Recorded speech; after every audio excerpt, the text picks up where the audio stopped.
A stranger drops something on the sidewalk in front of a toddler. No parent prompts the child, no reward waits on the other side. The stranger isn't even looking at the child, isn't asking for help in any language the child fully understands yet. And yet, again and again in study after study, that toddler bends down, picks it up, and hands it back. They can't even talk yet, not in full sentences. Nobody taught them the word kind. And still, something in them already knows to help a person they have never met and will likely never see again. No other primate on Earth reliably does this, not even the ones that share almost all of your DNA, the same species that can solve puzzles, use tools, and recognize themselves in a mirror. So where does this instinct actually come from? And why does it show up so early, before anything else about being a good person has had time to sink in? Let's start with the comparison that made researchers sit up and take notice, because it's almost uncomfortably direct. Psychologist Felix Warneken, working with Michael Tomasolo at the Max Planck Institute for Evolutionary Anthropology, ran a series of experiments in the mid-2000s testing something remarkably simple. He staged small accidents in front of very young children: an object dropped just out of reach, a cabinet door that wouldn't stay shut, a person struggling silently with a task, a clothespin knocked to the floor while hanging laundry. No one asked the children for help. No reward was ever offered, and in later versions of the experiment, researchers deliberately tested whether offering a reward changed anything. It didn't help. If anything, some follow-up studies found that rewarding children for helping made them slightly less likely to help again unprompted later, suggesting the original impulse wasn't about payoff at all.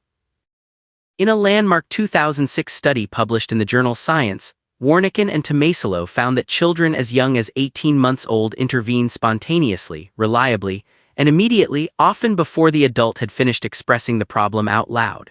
These weren't children with fully developed language, formal moral instruction, or even much life experience at all. They were barely out of diapers, and they already understood on some level words couldn't explain that a stranger in a small bind deserved their help. Then Warneken ran something even more telling. He tested young chimpanzees using the exact same setup. The chimps helped too, but only in a narrow slice of situations, mostly cases resembling simple object retrieval and nowhere near as reliably or as broadly as the toddlers did. When the task shifted even slightly outside that narrow zone, the chimpanzees' willingness to help dropped off sharply. The human children kept helping, expanding their assistance into situations no one had specifically trained them to recognize. Tomasolo's broader research helps explain why that gap exists. Across decades of comparative work between human children and great apes, he's built a case around something he calls shared intentionality, the uniquely human capacity to recognize a shared goal with another person and actually care whether that goal gets met, even when it isn't yours. This isn't limited to simple tasks either. In related experiments using more complex apparatuses, researchers found that when a cooperative activity was deliberately interrupted partway through, young children would often pause and try to re-engage their partner, as if they understood they were both still bound to an unfinished shared commitment. Chimpanzees tested in comparable situations showed no such tendency to restart or repair the interrupted collaboration. Once the immediate payoff was gone, so was their interest. In one especially clear experiment, pairs of chimpanzees were given a task requiring both of them to pull a rope at the same time to bring food within reach. It worked, but only when the food was already divided evenly on both ends of the platform. The moment researchers placed the food in a single pile in the middle, the more dominant chimpanzee simply took everything, and its partner quickly stopped cooperating altogether. 3-year-old human children, given the identical setup, split the food fairly on their own without being told to, and would even correct each other if one child tried to take more than their share. That difference is the whole story in miniature. It's not that chimpanzees are incapable of cooperation. They clearly can coordinate when it benefits them directly. What seems to be missing is the deeper expectation that a shared effort deserves a shared, equitable outcome, extended even to a partner they didn't choose and won't necessarily cooperate with again. Now picture what that instinct would have looked like in practice, tens of thousands of years ago. A hunting party returns to camp with more meat than any single family could possibly eat before it spoiled. There is no refrigerator, no way to save the surplus for a leaner week next month, no way to freeze what won't be eaten by nightfall. What there is instead is a small crowd of people, some close kin, some more distantly related, some barely related at all somehow walking away from that carcass with a fair portion in hand. Nobody drew up a contract. Nobody needed to. Somewhere, deep in a psychology already primed for exactly this kind of moment, a sense of fairness that had shown up in 3-year-olds standing at a rope-pulling table was doing the same job it always does, quietly making sure the whole group survived together rather than a lucky few surviving alone.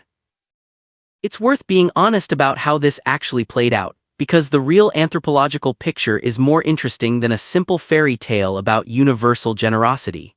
Researchers studying the Hadza, a hunter-gatherer community in Tanzania, have found that their famous reputation for sharing doesn't run purely on warm feelings toward strangers. In one detailed study, researchers tracked several hundred Hadza individuals across dozens of camps over 6 years, using a simple contribution game involving honey sticks, a food the Hadza genuinely value and routinely share in real life.